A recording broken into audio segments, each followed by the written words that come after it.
जाओ कन्या।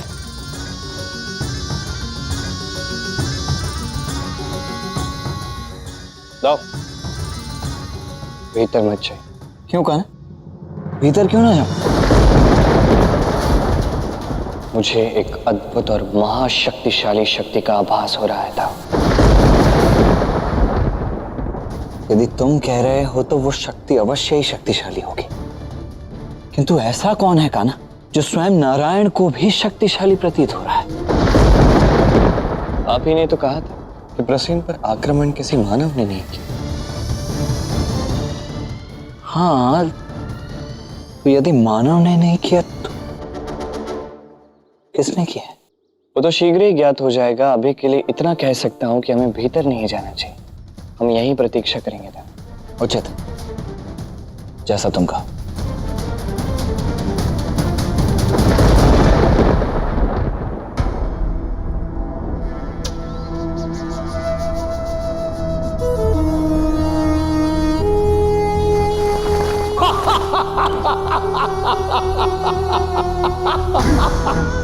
अद्भुत!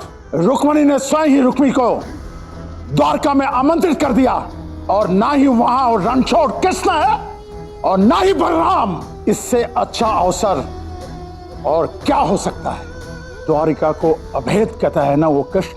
अब उसी द्वारिका को भेदने में रुक्मणी स्वयं हमारी सहायता करेगी। सैनिकों, सूचनाओं के अनुसार रणराव जंगल की गुफा के चारों ओर उस रणछोड़ कृष्ण और उसके भाई बलराम को ढूंढो।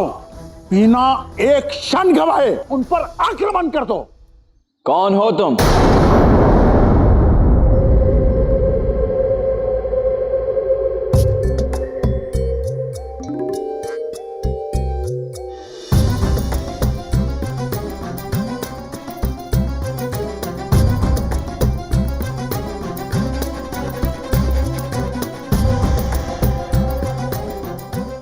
आप मेरा पीछा कर रहे थे और मेरे घर के बाहर खड़े हो और मुझसे पूछ रहे हो कि मैं कौन हूँ? हम आपका पीछा इसलिए कर रहे थे क्योंकि वो मणि जिसे आपने धारण किया है वो हमारी है।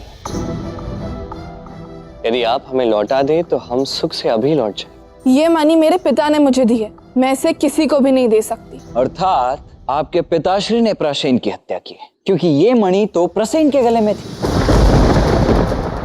आपके पिताश्री ने उससे लूटकर ये आपको पहना दी। वाह! अबोध हो, इसलिए मेरे पिता के विषय में ऐसी बातें कर रहे हो।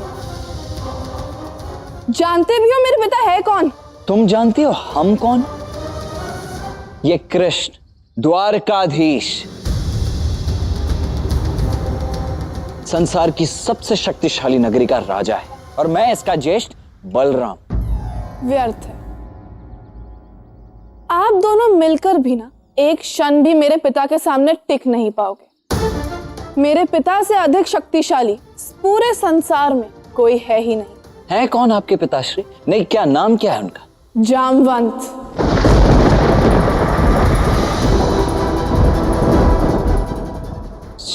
जामवंत नाम कहीं तो सुना है।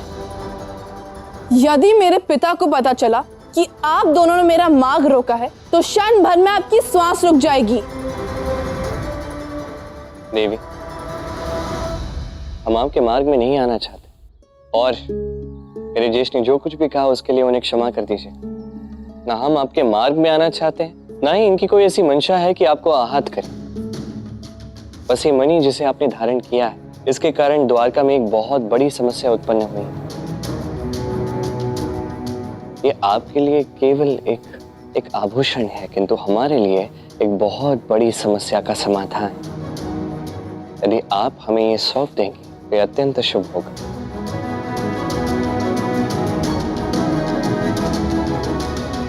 ऐसे ही नहीं लौटा सकती, मुझे मेरे पिताश्री से पूछना होगा। जी अवश्य पूछिए।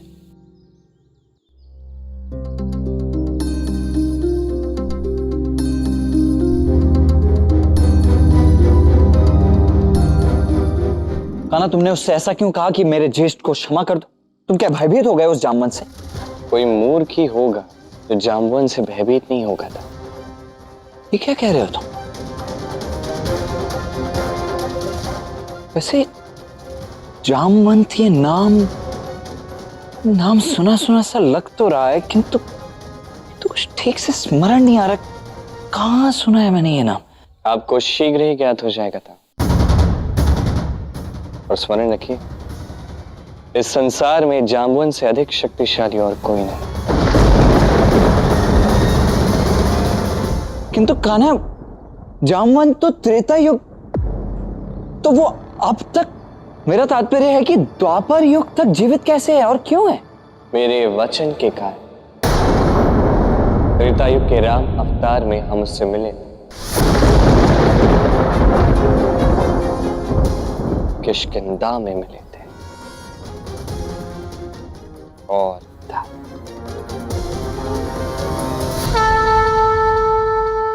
हे लक्ष्मण, किष्किंधा के इन अद्भुत वनों में स्वयंभू महादेव का लिंग दिखा है। अब तो इनकी पूजा के उपरांत ही हम सीता को बचाने के लिए प्रस्थान करेंगे। जी भैया।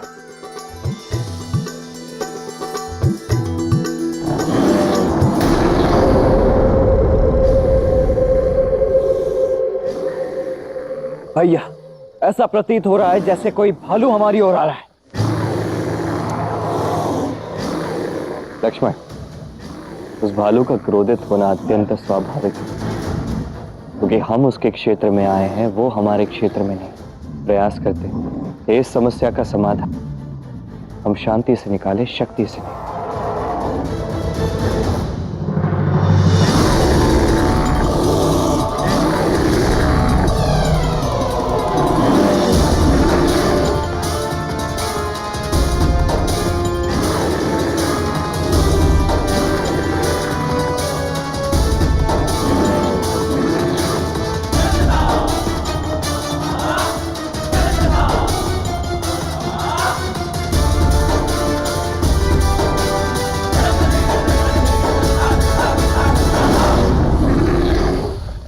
कौन हो तुम लोग जो रीछ राज जामवंत के क्षेत्र में आ गए?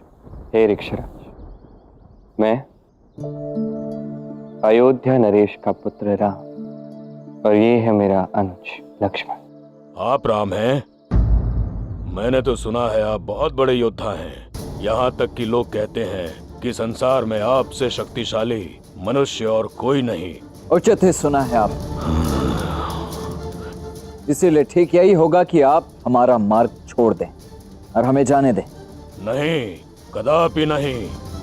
ये मेरा विश्वास है, इस ब्रह्मांड में मुझसे शक्तिशाली योद्धा और कोई नहीं। इसीलिए मैं सदैव अपने जैसे शक्तिशाली योद्धाओं से द्वंद्व करना चाहता हूँ, किंतु आज तक मुझे ऐसा कोई योद्धा नहीं मिला। श्री राम, आपको देख के ऐसा लगता है कि आप ही हैं वो जो मुझसे युद्ध कर सकते हैं।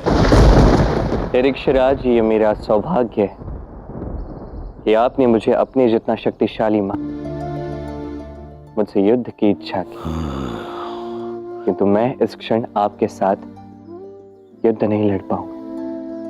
लंकापति रावण ने मेरी पत्नी सीता का हरण किया।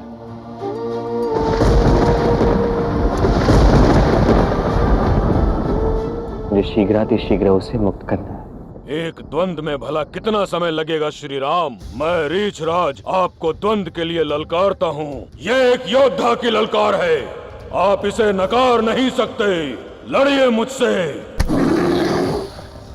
भैया, इस ऋक्षराज से लड़ने की अनुमति दीजिए मुझे। इसने आपको ललकारने का दुस्साहस कैसे किया? लक्ष्मण, शांत हो जाओ लक्ष्मण। तुम महादेव की पूजा का प्रबंध करो, मैं ऋक्षराज से बात करता हूं। जो आज्ञा भैया।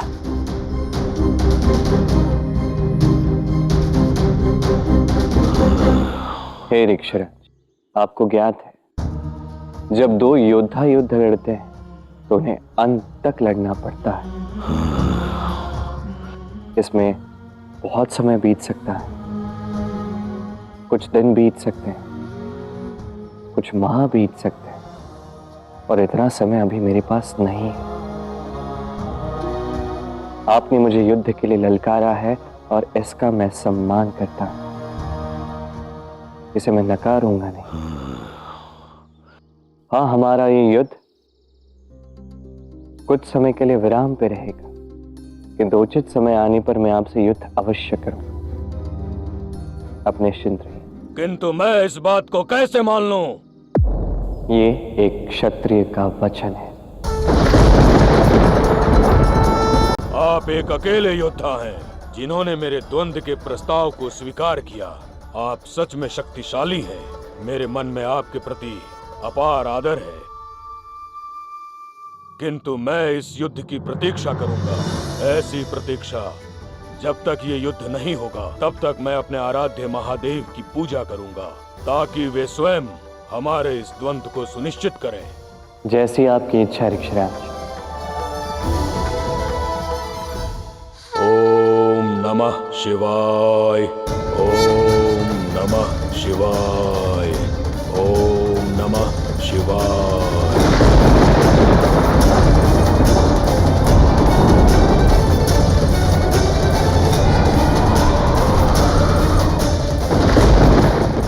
तत्पश्चात सहस्त्र वर्षों तक ऋक्षराज जामवंत ने बिना किसी चूक के प्रतिदिन महादेव की पूजा की।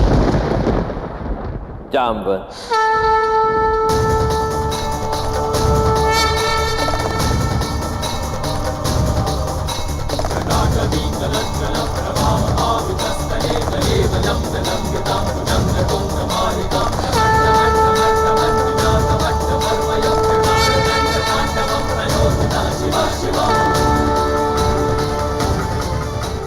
महादेव, अनेक सहस्त्र वर्ष बीत गए, श्री राम को आए।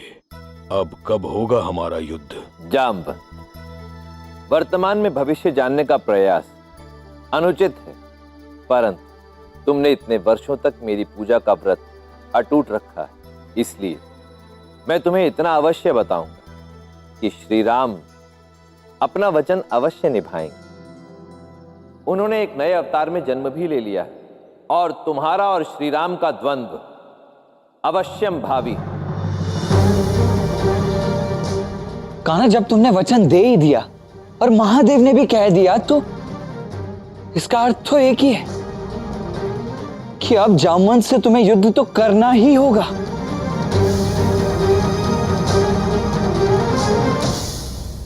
वो इसी की प्रतीक्षा कर। इस प्रतीक्षा का अंत हमें करना होगा था। मैं अब भी यही प्रयास करूंगा कि सब कुछ प्रेम से सुलझ जाए, कुछ बातों से सुलझ जाए, कहीं भी शक्ति या बल का प्रयोग ना करना पड़े। इसलिए ना मैं भीतर जा रहा हूं, ना उसका वाहन कर। उसे किसी भी प्रकार से क्रोधित करना अनुचित होगा। और मेरी बात मानिए, आप भी स्वयं को शांत रखिएगा, अन्यथा ऐसा महायुद्ध होगा जो आज तक संसार ने कभी नहीं देखा।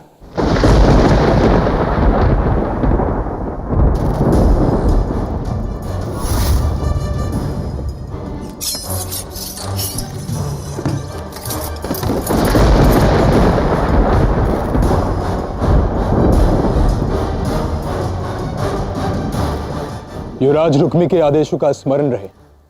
हमें द्वारका के मुख्य द्वारों के द्वारपालों को मारकर उनका स्थान लेना है, ताकि जब युवराज रुक्मी युद्ध के लिए आए, हम द्वार खोलकर द्वारका भेदने में उनकी सहायता कर सके। चलो।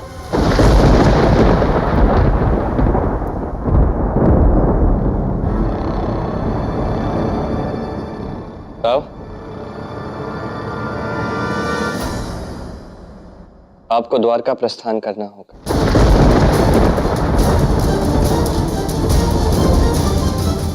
क्या कह रहे हो कान्हा? यहाँ जामवंत और तुम्हारे मध्य इतना बड़ा महायुद्ध होने वाला है और तुम कह रहे हो कि मैं द्वारका लौट जाऊं? नहीं कान्हा, मैं नहीं जाने वाला। मैं जामवंत को संभाल लूंगा था, और वैसे भी ये युद्ध मेरे और उसके मध्य है। आपको जाकर द्वारका की रक्षा करनी होगी था। तो द्वारका को सुरक्षा की क्या आवश्यकता है कान्हा? तुमने स्वयं ही तो कहा था कि द्वारका अभेद्य। द्वारका अभेद्य है बाहर वालों के लिए, शत्रुओं के लिए अभेद्य। किंतु यदि द्वारका का ही कोई व्यक्ति किसी शत्रु को मित्र समझकर भीतर लाता है, तो ये द्वारका भी भेद्य हो सकती है। हाँ कान्हा, ये तो तुमने सर्वथा उचित कहा। अब हम दोनों की अनुपस्थिति में इस परिस्थिति का लाभ कोई भी उठा सकता है वहां पर। जामवंत और तुम्हारा युद्ध विधि का विधान है, इसमें वैसे भी मेरा हस्तक्षेप करना उचित नहीं होगा। मुझे द्वारका जाकर द्वारका की सुरक्षा का ही ध्यान रखना चाहिए। अवश्य।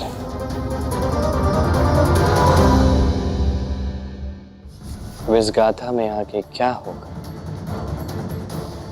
केवल समय ही बता सकता है। द्वारका भेदी जा सकती है या नहीं, जामवंत प्रेम से समझ सकता है या नहीं, या जामवंत के अनंत बल के समक्ष कृष्ण अनेक वर्षों तक युद्ध ही लड़ता रहेगा या नहीं, केवल समय ही बता सकता है। तो ये है कृष्ण की अभेद्य नगरी द्वारिका, जो शीघ्र ही मेरी मुट्ठी में होगी। युवराज रुक्मी, हमें समुद्र से द्वारका जाने का कोई मार्ग मिला नहीं। ये क्या कह रहा मूर्ख? तो क्या कृष्ण और द्वारकावासी उठ के द्वारका जाते हैं? कोई मार्ग तो होगा। कदाचित कोई गुप्त मार्ग होगा युवराज, किंतु उसे ढूंढना असंभव लग रहा है। द्वारिका के द्वार भीतर से खोलने के लिए तो मैंने सैनिक भेज दिए, किंतु यदि समुद्र से द्वारिका का मार्ग नहीं मिला तो मैं कैसे सम्राट जरासंध को द्वारिका तक पहुंचा पाऊंगा, और हम कैसे द्वारिका पर विजय प्राप्त करेंगे?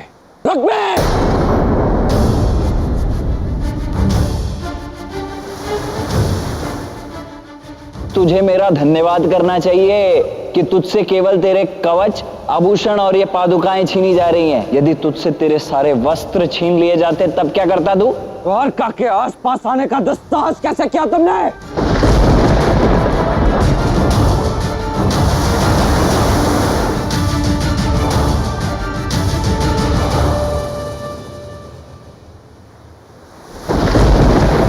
मुझे क्षमा कर दो बलराम, उचित हुआ कि तुम यहीं मिल गए।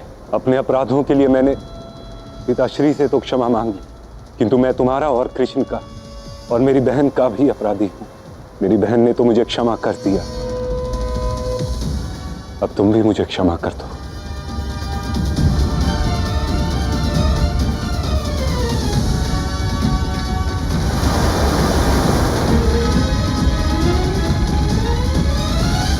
ये क्या ढोंग कर रहे हो तुम? रुक्मिणी के साथ जैसा व्यवहार तुमने किया है ना, रुक्मिणी तुम्हें कदापि क्षमा नहीं कर सकते। श्री कृष्ण ने कहा था कि स्त्री का हृदय मृदुल होता है। ये पत्र पढ़ो बलराम, इसे स्वयं मेरी बहन रुक्मिणी ने लिखा है। अब रुक्मिणी के हृदय में उसके भाई के प्रति कोई द्वेष नहीं।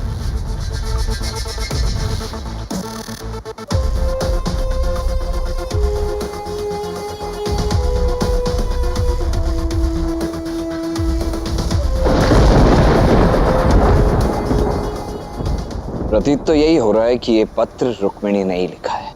मैं अपनी बहन के विवाह में उसे आशीर्वाद तो नहीं दे पाया। आज देखिए उसका स्नेह मुझे यहाँ खींच लाया, और जब मुझे ज्ञात हुआ कि आप और श्री कृष्ण द्वारिका में नहीं है तो मुझे अपनी बहन की चिंता होने लगी। अब यदि आपको मुझ पर विश्वास नहीं तो मैं यहाँ से चला जाता हूँ।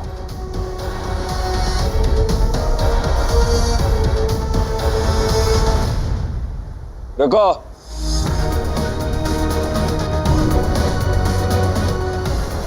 तुम्हें देखकर ये लग तो रहा है कि तुम्हें अपनी भूल का आभास हो गया है। तो ये स्मरण रखना, यदि कोई भी चालाकी करने का प्रयास भी किया तो तुम्हारा सामना बलराम के बल से होगा। अब मुझे अपने बड़े भाई का कर्तव्य निभाना है।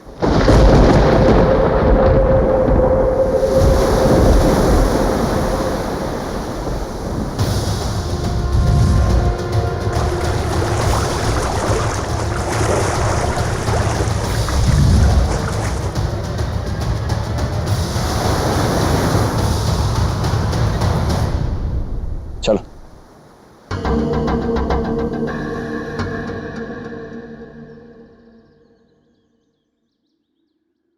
ऋक्षराज जामवंत अब तक क्यों नहीं आया? मुझे शीघ्रातिशीघ्र ये मणि प्राप्त करके द्वारका लौटना होगा, अन्यथा बहुत बड़ा संकट उत्पन्न हो सकता है। अब सब यहाँ क्या करें? अब दाऊ के साथ द्वारका नहीं गए? नहीं श्री कृष्ण, बलराम जी आपकी सुरक्षा के लिए आधी सेना को यहीं छोड़कर गए हैं। तो आप भी कितनी चिंता करते हो मेरी।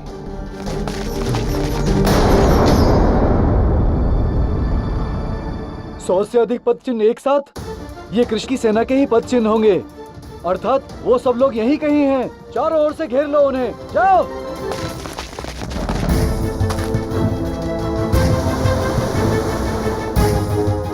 तुम नहीं जानते बलराम कि तुमने मुझे द्वारिका का द्वार दिखाकर क्या कर दिया है। अब इसी मार्ग से जरासंध की सारी सेना द्वारका में प्रवेश करेगी और द्वारका के द्वार खोलेंगे मेरे सैनिक। फिर होगा द्वारका पर सबसे बड़ा आक्रमण। श्री कृष्ण, ये स्वर चारों दिशाओं से आ रहे हैं। ऐसा प्रतीत हो रहा है कि हमें घेरा जा रहा है, किंतु हमें यहाँ कोई क्यों घेरेगा? जरासंध, उसे ज्ञात है हम यहाँ हैं।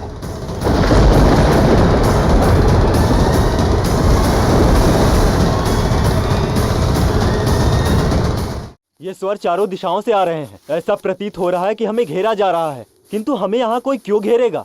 जरासंध, उसे ज्ञात है हम यहाँ हैं।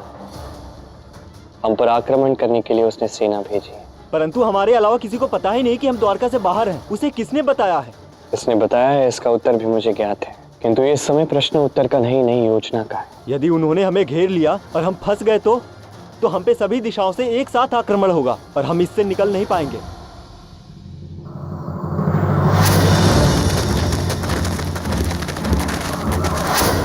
नहीं, अभी इनका घेरा पूर्ण नहीं हुआ है। इनके आक्रमण में अब भी समय शेष है। आप सभी मेरे साथ यहाँ प्रतीक्षा करें। उचित समय आने पर मैं जो भी आदेश दूंगा उसका पालन कीजिए। उचित है?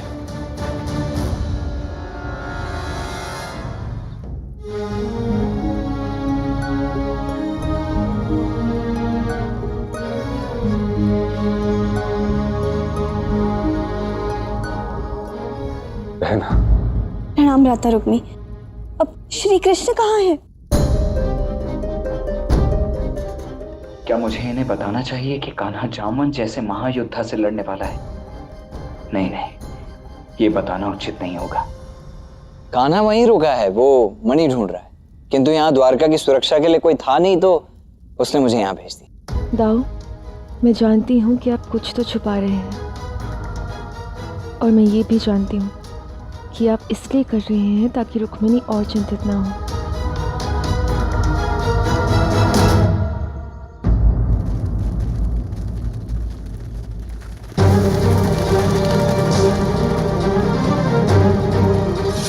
क्या हमने इस वन को चारों दिशाओं से घेर लिया है? जी सेनापति जी। तो चलाओ बाण। इससे कृष्ण और उसकी सेना के साथ होने का अनुमान हो जाएगा।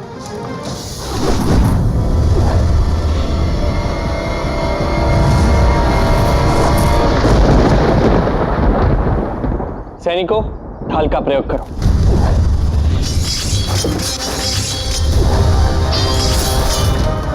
श्री कृष्ण, ये अब हम पे वाणों की वर्षा कर रहे हैं ताकि हम अथाह होकर चित्कार कर दें और हमारी जगह का पता लगा सकें। हमें उनके प्रहार का उत्तर देना चाहिए। नहीं, ऐसा नहीं होगा। यदि ये चित्कार इक्षराज जामवंत ने सुन लिया, यदि उन्हें ज्ञात हुआ कि यहाँ युद्ध हो रहा है, तो वो मणि हम प्राप्त नहीं कर पाएंगे जिसे हम प्रेम पूर्ण रूप से प्राप्त करना चाहते हैं।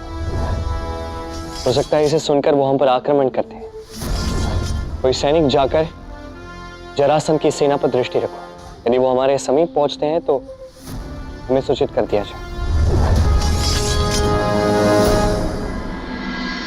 क्षमा कर दो अपने इस भाई को। आप उचित मार्ग पर आए, यही मेरे लिए पर्याप्त है भ्राता।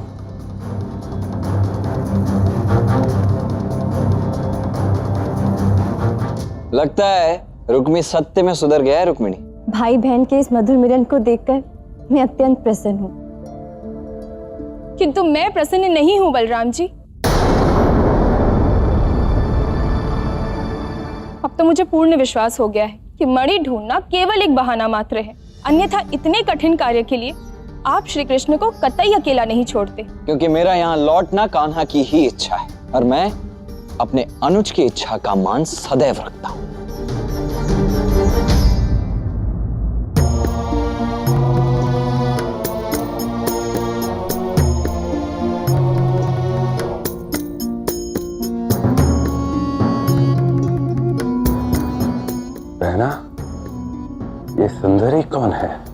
ये सत्यभामा है, इसी के कारण तो श्री कृष्ण को जाना पड़ा। इसने उन पर आरोप लगाया है कि उन्होंने इसकी मणि चुराई।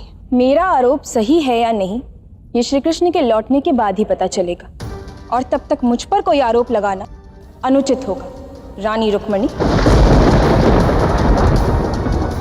सत्यभामा जी, आप जैसी सुंदर स्त्री को क्रोधित नहीं होना चाहिए।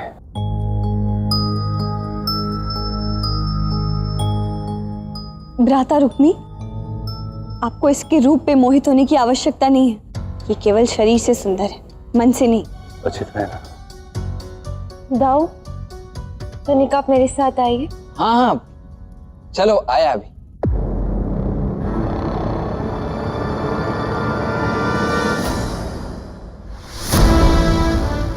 जामवंत अब तक आ क्यों नहीं रहे? श्री कृष्ण, जरासंध की सेना बहुत निकट आ चुकी है, किसी भी क्षण युद्ध छिड़ सकती है। अब मुझे ऋक्षराज जामवंत का वाहन करना ही होगा, कोई विकल्प शेष नहीं। कदाचित तभी ये महायोद्धा आएंगे।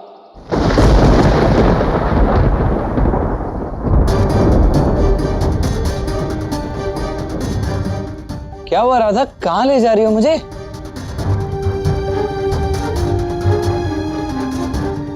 आप सबसे सत्य छुपा सकते हैं दाऊ, किंतु मुझसे नहीं। कृष्ण कहाँ है और वहाँ वन में क्या हो रहा है? हाँ राधा, अब ये तो सत्य है कि मैं तुमसे कुछ छिपा ही नहीं सकता हूँ, किंतु मेरा विश्वास करो, ये बात ऐसी है कि मैं ये तुम्हें तक नहीं बता सकता। तुम व्यर्थ में चिंतित हो जाओगे और कुछ नहीं।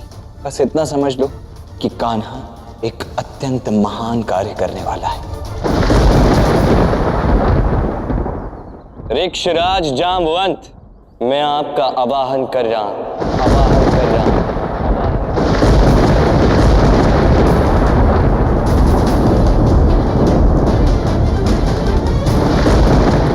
मेरे यहाँ आने का उद्देश्य अत्यंत महत्वपूर्ण है और जब तक वो कार्य नहीं होता मैं जा नहीं सकता। आपको यहाँ आना ही होगा।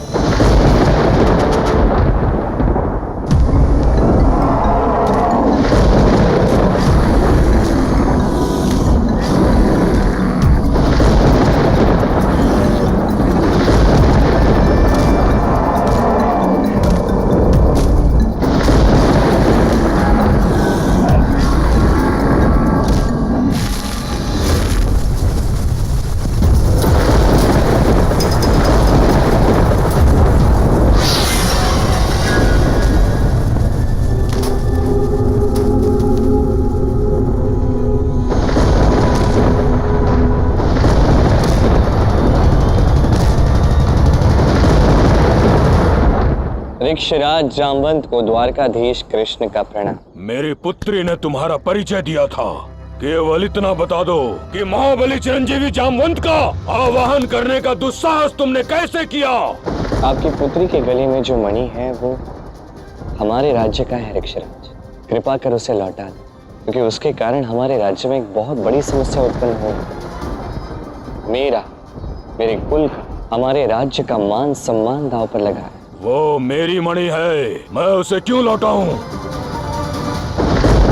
मैं प्रेम से आपको निवेदन करता हूँ ऋक्षराज, कृपा करके लौटा दें। और जो मैंने प्रेम से ना दिया तो क्या बल से छीन लोगे? कदाचित आप नहीं जानते, युगों युगों से इस धरती पे बलशाली योद्धा मेरे से कोई नहीं है। आप मुझ पे शक्ति का प्रयोग करेंगे, शक्ति से मणि छीनेंगे। अच्छा, यदि यही होगा, ये कोमल शरीर लेकर लौट जाओ, अन्यथा मारे जाओगे। देखिए, यदि ये कार्य किए बिना मैं यहाँ से चला गया तो ये अधर्म होगा, ये मैं नहीं होने दे सकता। तो ठीक है,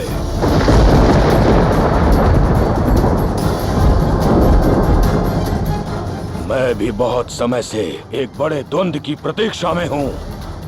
तुमसे ही लड़कर देखता हूँ, थोड़ा अभ्यास भी हो जाएगा। यदि मणि चाहिए तुम इसे जीत कर ले जाओ। सबसे श्रेष्ठ युद्ध वो जो कभी लड़ा ही न जाए, क्योंकि युद्ध की शक्ति से कहीं अधिक बड़ी, कहीं अधिक शक्तिशाली होती है प्रेम की शक्ति। और मैं प्रेम का आग्रह करने आया हूँ आपके पास। युद्ध केवल अंत का कारण बनता है, वही प्रेम सृजन करता है। क्योंकि सच कहूं तो प्रेम करना और उसे निभाना युद्ध करने से कहीं अधिक कठिन है। यदि आप भी चाहें तो हम वार्ता करके प्रेम से इस समस्या का समाधान निकाल सकते हैं। ऋक्षराज, प्रेम की बात करते हो, सेना साथ लेकर आए हो। प्रेम में सेना नहीं, संयम चाहिए। किंतु आपने सेना लाकर यह सिद्ध कर दिया कि तुम्हारे मन में कुछ और है और वचन में कुछ और है। इसीलिए तो दाऊ को कहा था कि मुझे सेना नहीं चाहिए, किंतु उनकी चिंता मेरे समस्या का कारण बन गई। कई बार परिस्थितियां जैसी दिखती हैं वैसी होती नहीं है ऋक्षराज। वास्तविकता कुछ और होती है। मेरे पास इतना समय नहीं है, चारों ओर से संकटों से घिरा हुआ हूं मैं, फिर भी अपने संयम की डोर नहीं खो रहा। आपसे भी यही अपेक्षा है, कृपा करके ये मणि लौटा दें। वार्ता करके प्रेम से इस समस्या का समाधान हम निकालते हैं। यदि ऐसा नहीं हुआ तो मेरे पास भी युद्ध करने के अतिरिक्त और कोई विकल्प शेष नहीं होगा। बातें बहुत अच्छे करते हो कृष्ण। वैसे भी अनेक वर्षों से बहुत बड़े द्वंद्व की तैयारी में हूं मैं। आज तुम्हारा और मेरा द्वंद्व होगा। यदि तुम मुझसे द्वंद्व जीते तो वो मणि मैं तुम्हें स्वयं दे दूंगा। जैसी आपकी इच्छा।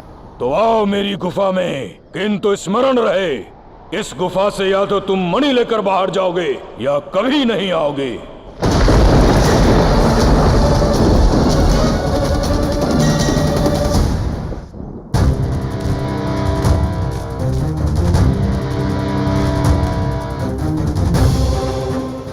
वो कृष्ण मुझसे द्वंद्व करने के लिए गुफा में आ रहा है। वो जैसे ही आए द्वार बंद कर देना। द्वारका की प्रत्येक सुरक्षा व्यवस्था को ध्यान से देखो और यह सुनिश्चित करो कि सब कुछ सुचारू रूप से है। कोई भी संदिग्ध व्यक्ति अथवा गतिविधि दिखाई दे तो सर्वप्रथम तुम सब मुझे आकर सूचित करोगे। उचित है?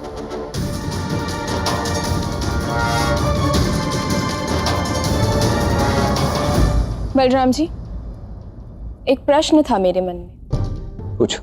आपने ये तो बता दिया कि श्री कृष्ण वन में मणि ढूंढने के लिए रुक गए, परंतु मेरे काकाश्री, प्राचीन काकाश्री के बारे में आपने कुछ नहीं बताया। वो कहाँ है? वो सभा में सभी थे ना, तो इसीलिए बता नहीं पाया। आपके प्राचीन काका और उनके अन्य मित्रगण मिले थे हमें वन में। किसी ने उन पर आघात करके उनसे उनकी मणि छीन ली थी। आपके प्राचीन काका अब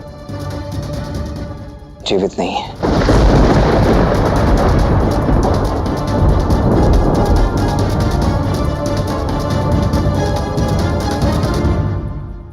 सेमंतक मणि के विषय में और तो किसी को ज्ञात नहीं था।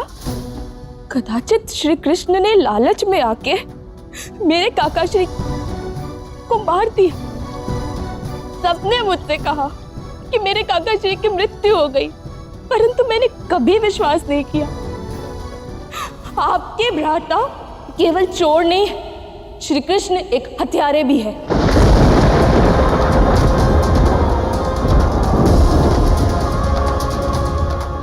तुम कान्हा को दोषी मान रही हो सत्यभामा, उस पर आरोप लगा रही हो, किंतु तुम्हें तनिक भी अनुमान नहीं है कि उस मणि के लिए कान्हा कितना बड़ा संकट मोल ले रहा है।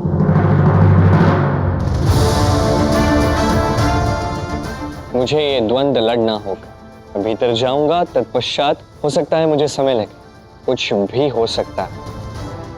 प्रयास करें कि आप यहीं रहें, मेरी प्रतीक्षा करें। और यदि कोई आकस्मिक विपदा आती है, जैसे जरासंध की सेना आप पर आक्रमण करती है, उनका सामना करना आपके लिए असंभव है, आप उसी क्षण यहां से पलायन करेंगे, मेरी प्रतीक्षा नहीं करेंगे। कभी नहीं श्री कृष्ण, हम नहीं जाएंगे। हम आपके साथ ही लड़ेंगे और आवश्यकता पड़ने पर हम आपके लिए प्राण भी दे देंगे। मैं यहाँ प्रेम देने आया, प्राण लेने नहीं। मेरे कारण किसी भी द्वारकावासी या किसी भी द्वारका के सैनिक के प्राण कैसे जा सकते? मैंने द्वारका का यह दिव्य निर्माण जीवन के लिए किया है, किसी को हानि पहुंचाने के लिए, किसी के प्राण जाने के लिए नहीं। अब सभी जानते हैं द्वारका मेरा स्वप्न है और अब सभी मेरे स्वप्न का आधार है। मैं अपने आधार को टूटने नहीं दूंगा। मेरे कारण किसी को भी कोई हानि नहीं पहुंचेगी। किंतु कृष्ण, मेरा ये कथन द्वारकाधीश का आदेश समझ लीजिए और अब इसका पालन कीजिए। ये धर्म का हार जीत पुण्य पाप मोह त्याग भय मिला सर्वनाश हो अधर्म का। कृष्ण की लीला है, कृष्ण की महिमा है, कृष्ण का गौरव धर्म सार है। कण कण में काया है, कृष्ण की माया है, जन उद्धार वही अवतार है। कृष्ण की लीला है, कृष्ण की महिमा है, कृष्ण का गौरव धर्म सार है। कण कण में काया है, कृष्ण की माया है, जन उद्धार वही अवतार है। कृष्ण की लीला है, कृष्ण की महिमा है, कृष्ण का गौरव धर्म सार है। कण कण में काया है, कृष्ण की माया है, जन उद्धार वही अवतार है। मुझे लगा तो नहीं था, किंतु तुम भीतर आ गए। मैं तुम्हारे साहस से प्रसन्न हूँ। मेरे पास अधिक समय नहीं है ऋक्षरा, शीघ्रता करते। यदि आप सज्ज हैं तो द्वंद्व आरंभ करते हैं। अवश्य। मैं तुम्हें वचन देता हूँ, अगर तुम द्वंद्व में जीत गए तो ये मणि तुम्हारी है। जामवंती, मेरी तुमसे यह आज्ञा है कि तुम विजेता को स्वयं ये मणि दोगी, और जब तक ये द्वंद्व पूर्ण न हो तुम यहाँ नहीं रहोगी। अब जाओ। कृष्ण, मेरे पिता से संसार में कभी किसने द्वंद्व करने का साहस नहीं किया। आप कर रहे हैं। आप हारे या जीते, आपके शौर्य के कारण मेरी शुभकामनाएं आपके साथ हैं।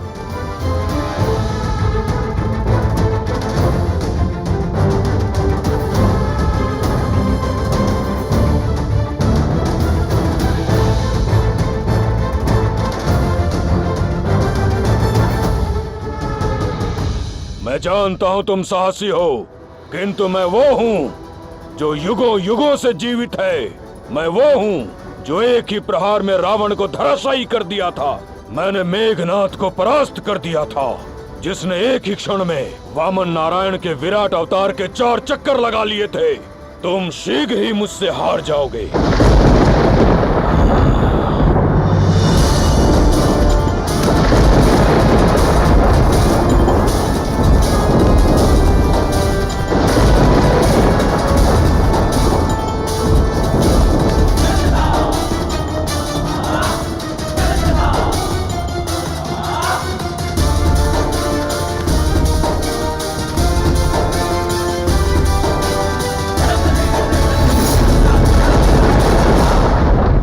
द्वारिकाधीश, तुमने जामवंत के पहले प्रहार को रोक दिया, अर्थात शक्ति तो है तुम में, किंतु द्वंद्व हमें अंतिम क्षण तक लड़ना ही होगा। इसीलिए युद्ध में केवल शक्ति ही नहीं बल्कि लंबे समय तक लड़ने की ऊर्जा भी चाहिए। क्या वो ऊर्जा है तुम में? ये आपको शीघ्र ही ज्ञात हो जाएगा।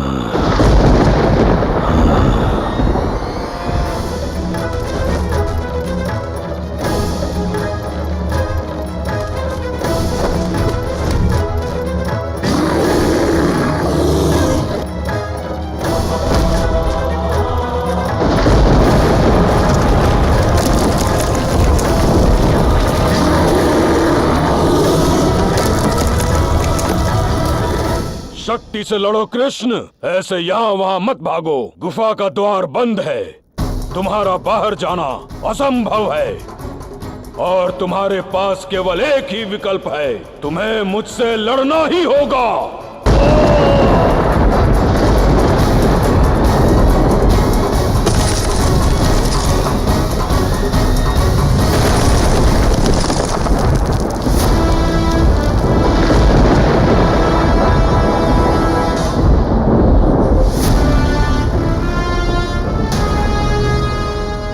तुम तो हंस रहे हो कृष्ण, मेरा उपहास कर रहे हो। तुम हार जाओगे कृष्ण। तुम्हें अनुमान भी नहीं है कि मैं कई दिनों तक बिना रुके बिना थके लड़ सकता हूं।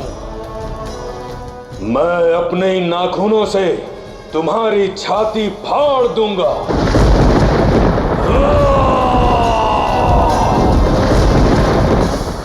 जामवंत तो क्रोध की सीमा पार कर रहे हैं। प्रतीत होता है अपनी समस्त शक्ति इस युद्ध में लगा देंगे। ऐसा ही चलता रहा तो इस युद्ध का अंत कब होगा?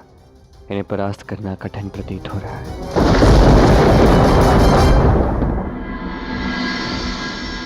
हे महादेव, आपको तो सब ज्ञात है ना। यदि बलराम दाऊ मुझे बता नहीं रहे तो कृष्ण कितने बड़े संकट में होगा। कृष्ण तो आपका भक्त है ना। मेरी केवल आपसे इतनी प्रार्थना है कि आपको कृष्ण की सहायता करनी ही होगी।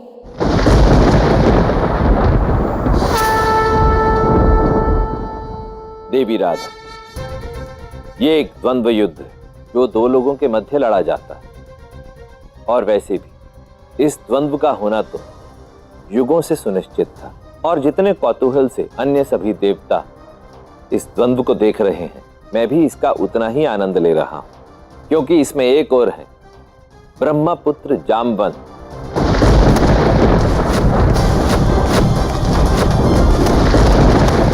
और दूसरी ओर मेरे आराध्य नारायण।